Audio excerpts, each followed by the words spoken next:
I did learn to bring like a red biohazard bag with me like everywhere. I actually almost kind of felt guilty.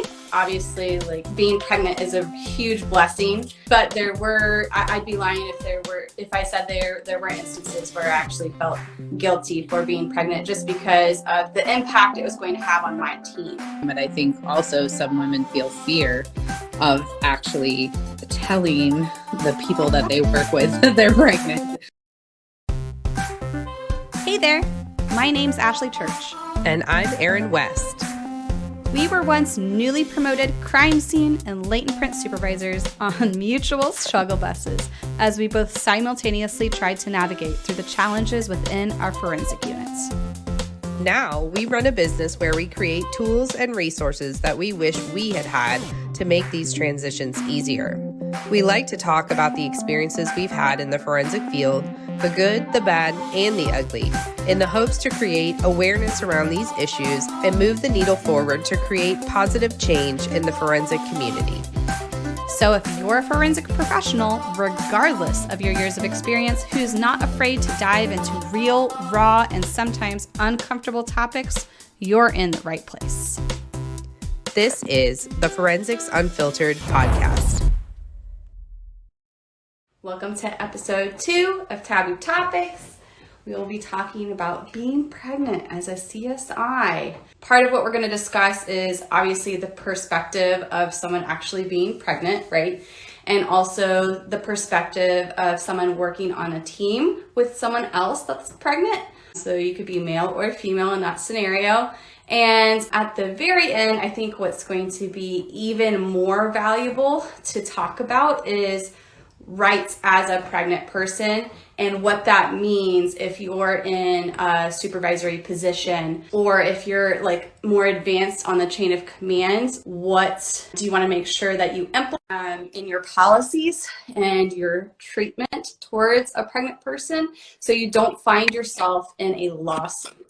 Hey guys. So I'm pretty damn prepared to talk about this topic tonight. I told them we would start with the perspective of someone actually being pregnant and a CSI. So we'll start there. I remember when I became pregnant, I was actually had a very supportive group of people that I worked with, and they all happened to be female. My supervisor was pregnant at the time too. So she was going through the same things I was going through at the same time. And I also think that's, really helpful to have someone in your corner, especially if you work in an agency that's predominantly male, right? So some of the hardships that I went through is my pregnancies, like I vomit all the time, like all day long. It doesn't matter if I ate something, like it's just all day long. So before I was ready to tell anyone, I had to go to the landfill and search around like bags and bags and bags of garbage. No bueno. To find homicide evidence. And I had like one other CSI that went to the landfill with me to try to document everything and search with me. And I looked at her, I was like, I'm not ready to tell anyone else that I'm pregnant, but I figured I should let you know in case I need to like dart that way. Because I'm going to be barfing all day. Oh so gosh. I did learn to bring like a red biohazard bag with me like everywhere. It was always in my passenger seat of my van. It was common for me to just be like driving to a scene or doing the commute home. Like Erin, you do a commute home too. Mine was like 45 minutes to an hour.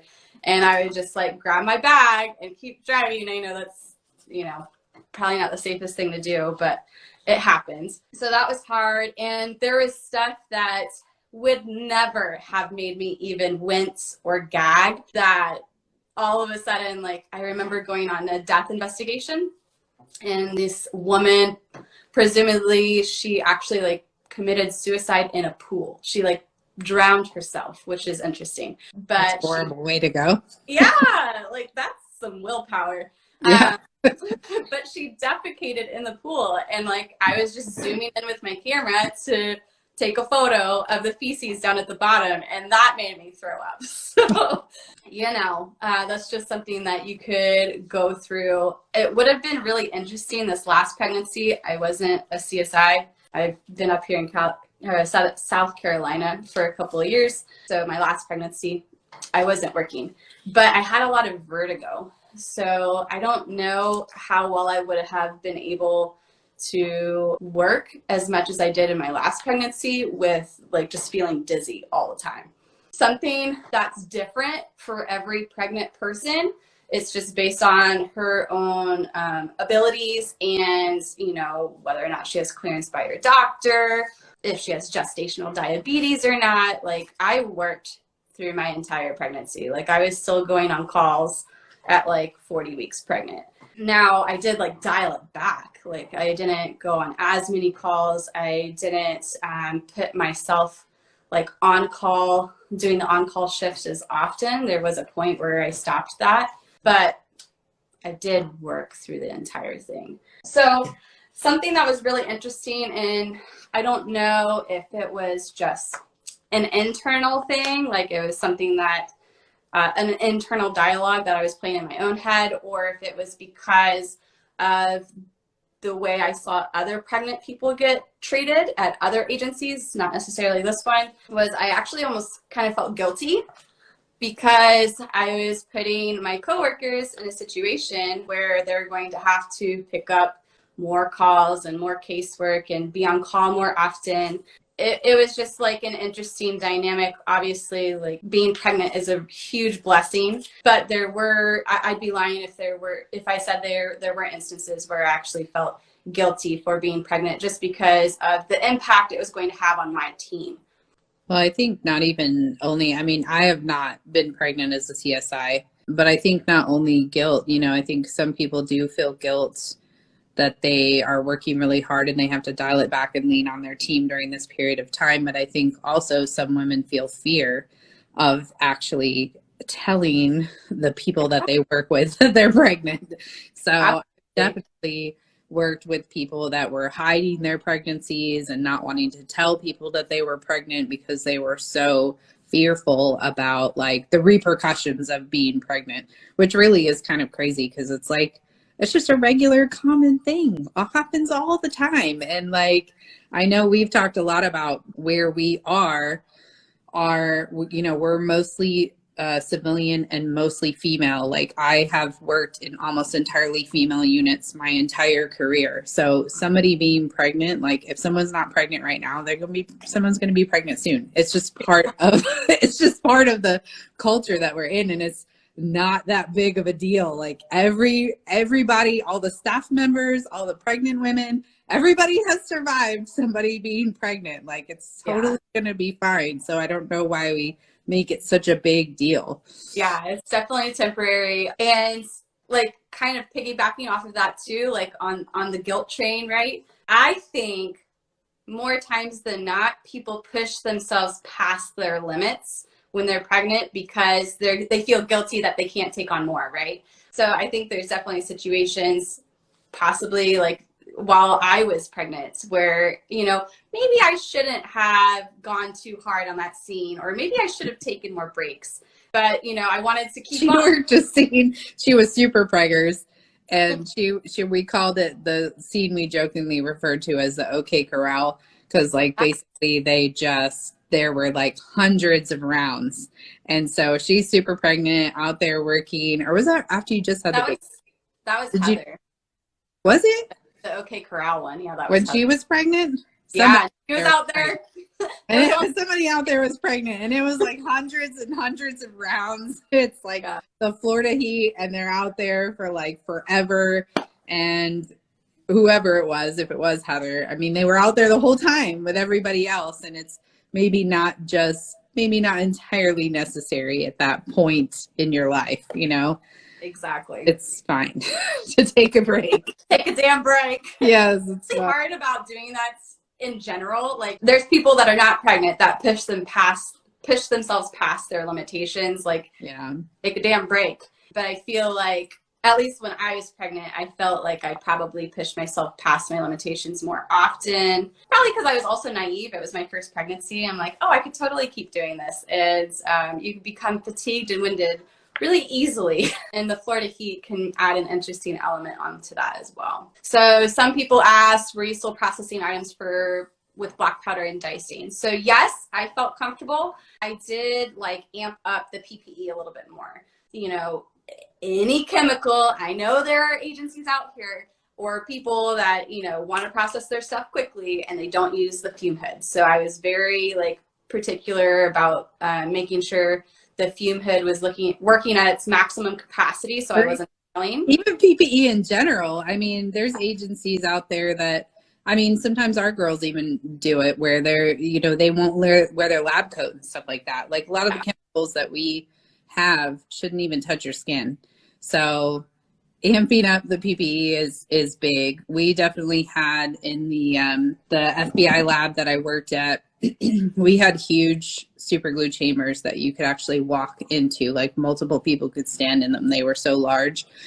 And when people were pregnant, they would avoid that room entirely. Like other people would fume their items. They wouldn't go in there at all because the fumes were, I mean, the chambers were huge.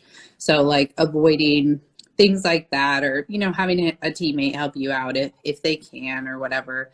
Definitely increasing the PPE, wearing your lab coat, wearing your, you know, face mask so that you're not breathing powder. I know nobody wants to wear that when they're powdering because it's already uncomfortable enough, but not breathing in the particles, not letting the chemicals touch your skin. I mean, all that stuff's important anyways, but we get kind of lax with it, but totally lax. Even like respirators. Like I know people don't want to feel weak using a respirator like on a decomp, but what you're inhaling is really freaking gross. And on top of that, if there's a ton of fly activity, guess what? The fly is like sponging up that decomp or that like, you know, blood matter. And if it gets into your nose or in your mouth, like now you have super gross.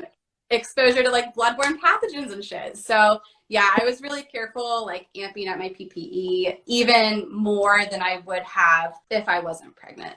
But that was what I was comfortable with. Now there's going to be situations you have to refer to your doctor where, you know, you have to dial it back even more. So that's, you know, really entirely dependent on the person. Now, as far as working with someone that's pregnant, like I said before, I think more times than not, I don't know about the other forensic communities, but as CSIs, like we like to go out on calls and do the dirty stuff. So I didn't see this as much. Like more people are willing to, whatever they can do, they're willing to keep on as much as their job duties as they can. Yeah. But I have seen some people where they just like throw in the towel and pregnant and then they're not willing to do any of the work or, you know what I mean? Yeah, I've definitely seen both sides of the spectrum too. I've worked with women like you and women like Heather and, you know, that have been pregnant and have busted their ass all the way up until the end, probably when they shouldn't have. And then I've seen the opposite too, that the instant they get pregnant, they're like, I can't do any more work. And if your doctor has facilitated that, and that's different, you legitimately have to go on light duty for whatever reasons, you can't go out on calls and you can't do stuff in the office. That's not what I'm talking about here. But I've seen women do it both ways where they are, you know, crushing it all the way up to the end and then also using that pregnancy almost as an excuse to get out of work, you know. And obviously for on call, to be off call, and then even extending it far out after, you know, after the baby's born, having it be a reason why you can't be on call or you can't use chemicals or powders or you can't do portions of your job because now you have an infant. So, and I'm sure Ashley has some stuff for that, but how long do you keep someone in that position that's no longer doing that job function? So yeah. And that's like, it's a loaded question. It's such a hard question to answer. Totally dependent on the person and what you're exposed to. All labs have different reagents that they're working with, different job duties. So it really depends on what you do at your agency. But as a team member, like I can understand, not saying that it's right, but I can understand when you get frustrated because now you're taking on all of this extra work and extra job responsibilities with no relief in sight. You know what I mean? If they're going to continue that, like, while they're breastfeeding, well, how long? You don't know. Like, you know, that's someone's choice on how long they want to breastfeed or how long they have to wait until they're exposed to some of the things that we're exposed to. Yeah. I was watching 90 Day Fiance last night. Does anybody else watch that? It was I watched it when I'm with you. The Tell All was on last night, and one of the guys on there, he breastfed till he was 9, and I was like, oh, Wow. seems like a lot, you know. Maybe it's just me. But that's what Ashley's talking about. I mean, if you can't perform certain activities because you're breastfeeding, like, how long does that last? You know, do they hold your position for a year? Do they hold it for 9 years while they're waiting for you to finish breastfeeding your child? But like in general, I think for the most part, like Ashley said, I've seen more women work super hard when they're pregnant versus like checking out immediately the first sign of pregnancy. And I will say, like, this is something, you know, us as supervisors, we talk about this all the time. Like, there's so many supervisors out there that are like shocked when people leave and they're like, oh my God, they're leaving. Like, what am I supposed to do? And we are of the belief that you should always be prepared for someone to leave. You know, you should never think that the staff that you have is the staff that you're going to have for forever, and that everything's all fine and good and you're never going to have to train anybody and anything like that. And it's the same thing with pregnancy. You know, if you have a mindset of people are going to leave and their lives are going to change and we're always in flux here, you know, it's not this permanent steady thing that's going to last forever. Like, our world is always in flux, then it's not so much of a panic attack when somebody's like, I'm pregnant. Then you can have the legitimate reaction of like, congratulations, that's awesome, I am super excited for you, instead of the reaction of like, genuine. oh my God, what am I going to do now? Because so many supervisors have that, like, oh my God, what am I going to do? Like they're so shocked. They had no idea that anyone would ever leave. So like, at least us as leaders, for those of you that are leaders, like, just be prepared for it. It's just part of life changes, and the unit's always going to be going through a cycle of new people coming in and people leaving for whatever various reasons. And it's not the end of the world. Everybody makes it through. Yeah. And I'm not trying to like point fingers or make excuses, but I also think that police departments, sheriff's offices, forensic labs, whatever, we shoot ourselves in the foot because we don't prepare for these situations. We work with a bare bones staff as it is. So if anyone leaves or, you know, gets injured or becomes pregnant, you already work with a short staff, a bare bones staff, and now you're reducing it down even more. Like, I forget where I read it, but I think they said, like, you know, you should account and have like 20% extra staff for when stuff like this happens, because it's going to, whether someone becomes pregnant or, you know, gets injured or leaves, your team shouldn't be so badly. Yeah, they should still be able to function and not like be team no sleep and working 24 hours. Like, you can't ask your staff to do that too. Anyone out there working with extra staff? You just have an abundance of staff.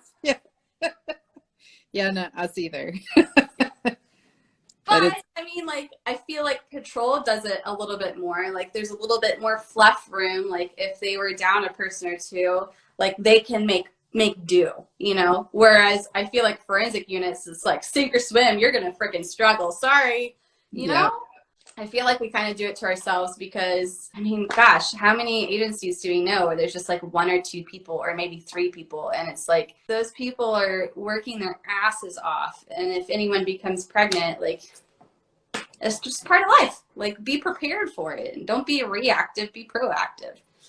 Agreed.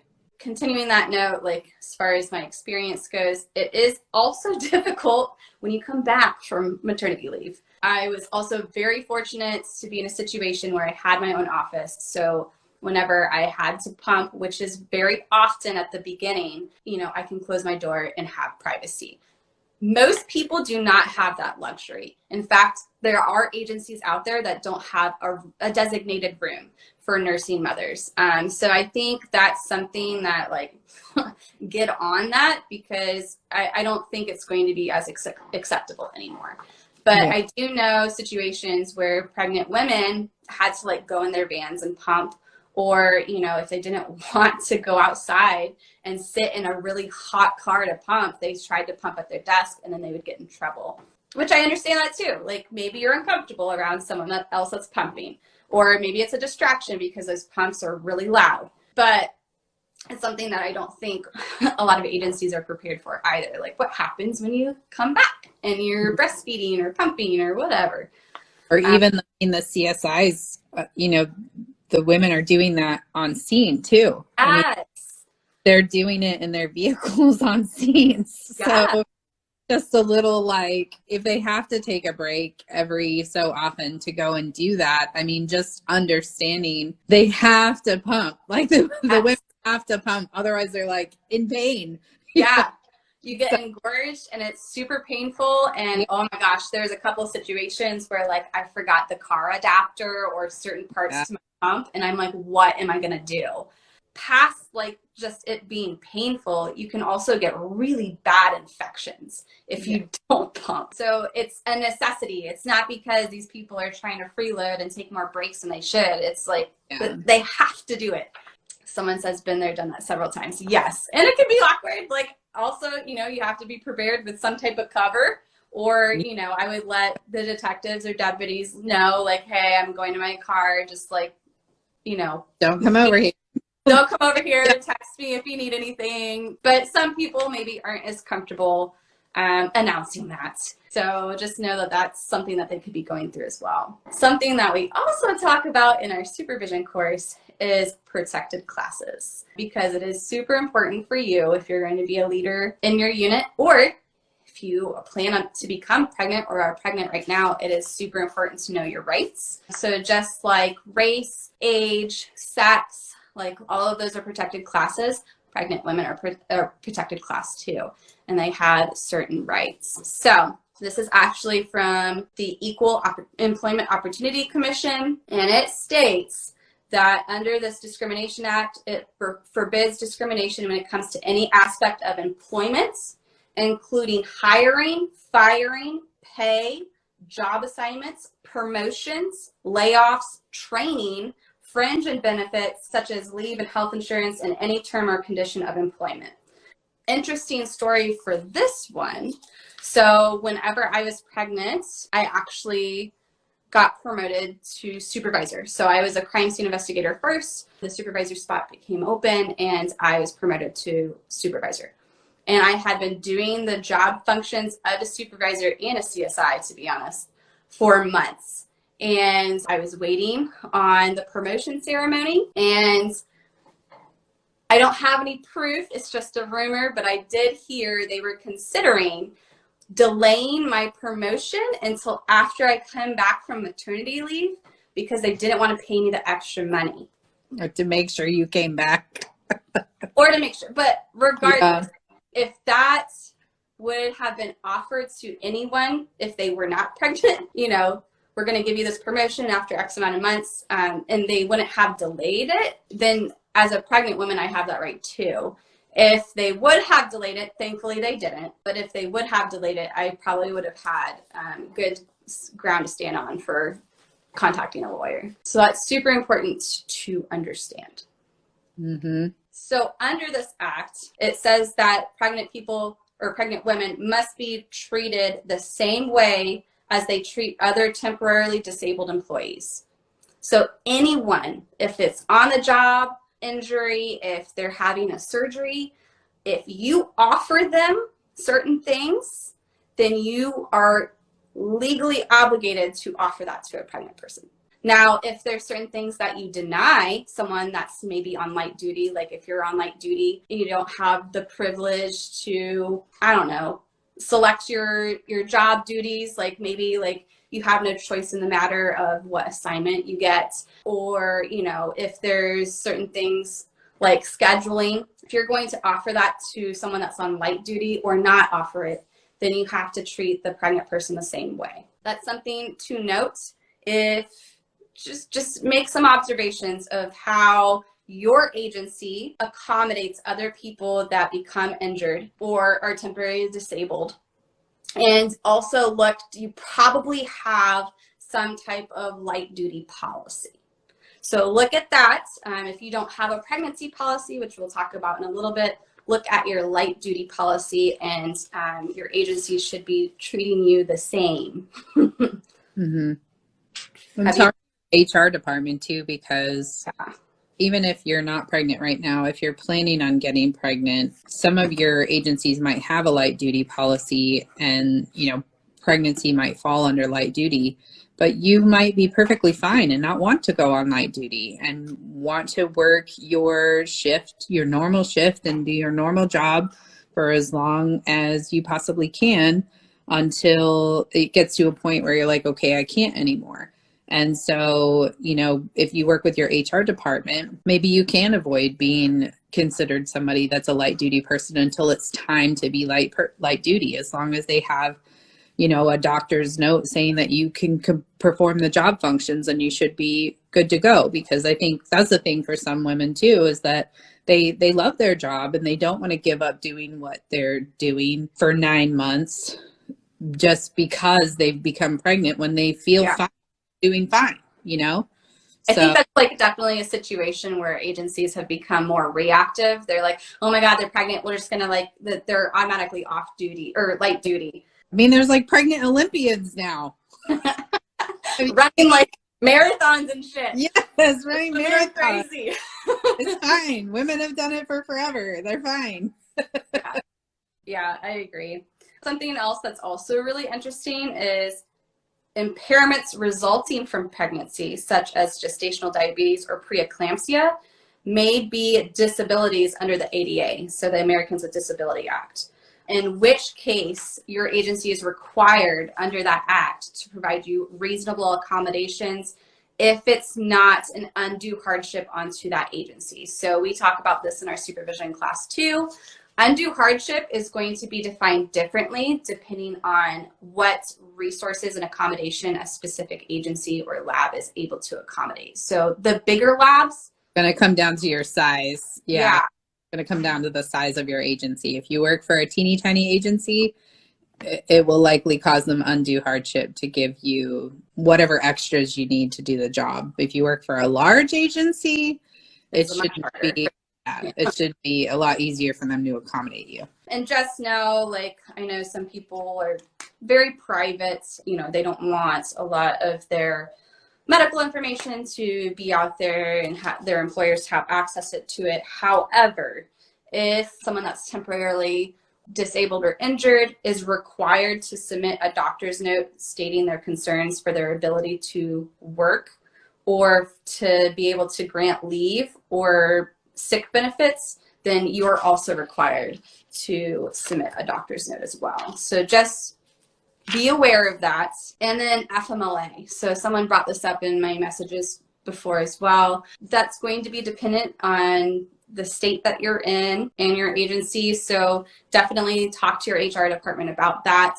And it does get a little bit tricky if your partner also works at the sheriff's office or police department lab. You know, it may be an instance where, depending on the laws where you're at or whatever, where they only grant one parent the maternity leave, or you both have to take it at the same time, or maybe you're allowed for one parent to take their maternity leave for the first 3 months and the other parent can take their paternity leave for the next 3 months. So that's going to be completely dependent on where you're at. So I thought that was interesting too. And that can be really difficult to coordinate, especially if you don't have family or friends around and you're like trying to be on call, but also care for a newborn all hours of the day. And if both people are on call, like, oh my God. So the reason why we press this so much is because we don't want you guys to be in a situation where unknowingly you're creating a big lawsuit for your agency. So there were a couple of cases that and they're pretty recent, like this one's from 2017. Let's see when this one is. 2018. So these are pretty recent, and they are police officers, so it's slightly different, but I don't think just because you're a civilian, like the laws still apply to you, as far as like becoming pregnant. So these are a couple of cases where these women actually won these lawsuits. One of them was in Illinois. So this woman was forced to be off the job for 7 months without a paycheck. She did ask to no, hell no. Yeah. So you can't do that. They didn't like go straight to light duty. They went straight to you can't work here. Oh no. And, yeah, we'll hold your position. That lawsuit coming down the pipe. Yeah. This is what happened to her. So she asked to modify her duties so that she could work safely through her pregnancy. She offered a couple of suggestions, that she could perform, and they refused, claiming only officers with on-the-job injuries were entitled to light duty, which we know now from the Pregnancy Discrimination Act that is false, right? Completely false. If they're going to allow light duty for on-the-job injuries, they need to allow that for pregnant women as well. That's not even true anyways, because every agency will allow you some kind of light duty. I mean, like I broke my leg off duty outside of work. They still let me come back to work early before the bones were fully healed. There's people working at our agency all over the place that have, at all agencies that have some kind of injury that's not necessarily related to in-house injury. So you're going to offer it to anyone else. Yeah. Then you should offer it to someone that is pregnant. So just be mindful of that. They also made it impossible for her to continue working safely. They refused to provide her with uniforms and protective gear that would fit her changing body. So if you've been pregnant, like first row, are your boobs. I mean, no offense to our pregnant ladies. This is not, it's going to sound worse than I mean it to, but people get fat all the time. Okay. Like there are male deputies who chunk it up over the years, and you'll should be sure they give them a larger vest or larger pants or a larger top. I mean, that happens all the time. So that's crazy to think that as she was growing, they wouldn't give her larger gear. Like, Come on. Yep. Wow. So that's a good story. Tell us more. This is 2017 in Connecticut. So, this shit happens. They ultimately forced her off the job onto unpaid leave when she was 5 months pregnant. She exhausted her paid benefit time and drew from her pension. Awful. Ultimately, she won that lawsuit. You probably made a pretty penny too. Yep, I'm sure she did. And there's, other instances too. So in the same token, kind of the same situation in Connecticut. This was the one in 2018. They were forced her onto unpaid leave in her 5th month of pregnancy. She also won that lawsuit. The town agreed to reimburse her for wages and paid time off that were lost. It just states that federal laws require covered employees, including law enforcement, to treat pregnant workers the same as they would treat other workers similar in their ability or inability to work. Isn't it amazing? Like you hear stuff like this and you're like, people should know better. Can't believe people are doing that out there, but people still do it all the time. Yes. Let's see. An officer at my agency sued the department for not having a place to pump. She won the lawsuit and they had to make space for new mothers. Yeah. Yep. That is a perfect comment to segue into the next one. So in this lawsuit, I'm still reading from the same article, because of these cases and the way the court ruled, they also found that there is a liability for pregnancy discrimination. It does not end simply because the woman is no longer pregnant. So you are also protected under this act if you're breastfeeding or, need special accommodations, like maybe you had a really traumatic birth experience or something like that. So you were covered under this act even after you were no longer pregnant. So I also found that really interesting. The third one from Alabama, it was an officer who was forced out of work for breastfeeding upon her return from maternity leave. So I don't know if she was denied a benefit like somewhere to pump. I don't know what the details are of that, but that lawsuit came about because of breastfeeding. Again, they said that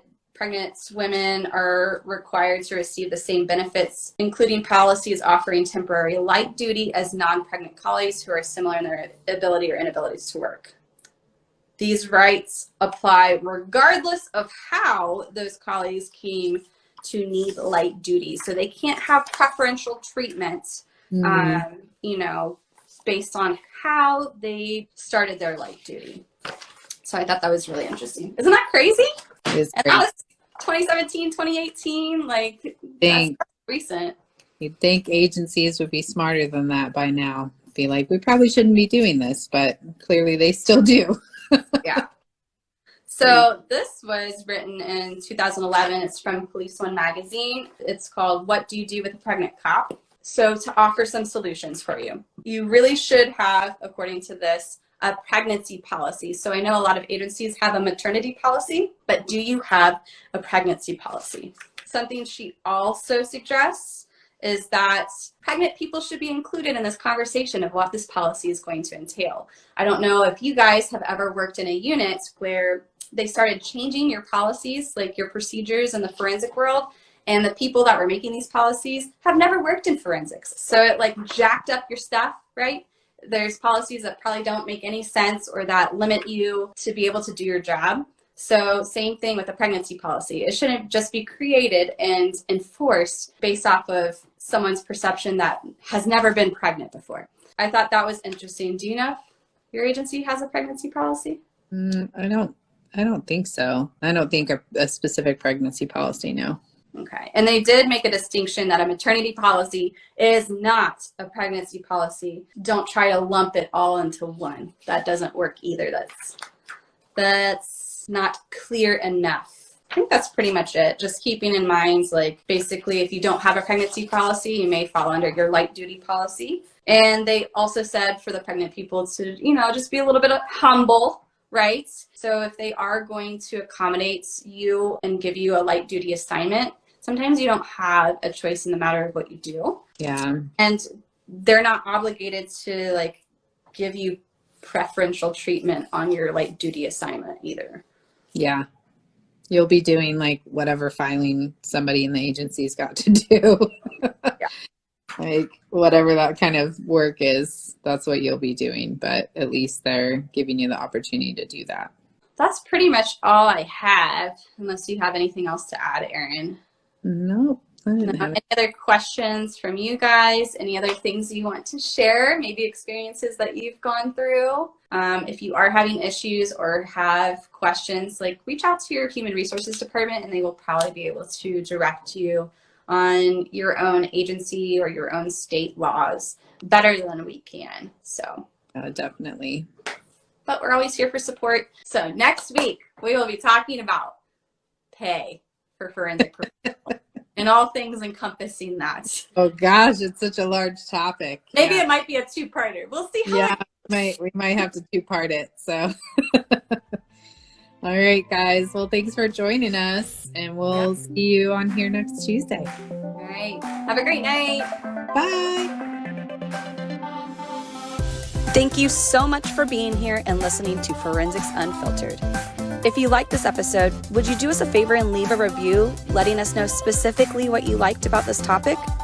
It will only take a minute, but it will really help us plan future episodes so we can bring you more topics that you want to listen to.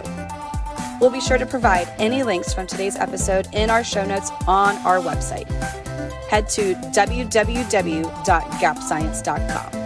Until next time, stay safe out there.